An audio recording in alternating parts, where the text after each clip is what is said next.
আমার দুপুরের খাবার ভাত আর আমের চাটনি, শাক ভাজা, বিন বিন না এটাই লেসরা আলু ভাজা, ভুট্টে বড়া আর ডাল। খাই আমি এটা দুপুরের খাবার। বর্তমান বাজে কয়টা? দুপুরের খাবার আজকে সেরেই হয়েছে। কয়টা বাজছে? 4টে বাজছে। আমরা তো 4টের সময় খাই না দুপুরের খাবার।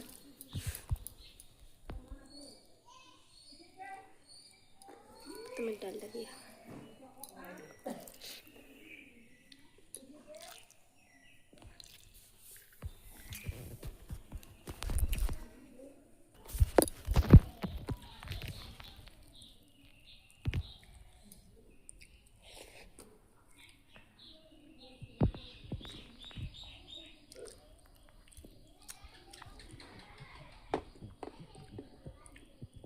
ভুট্টে বড়া।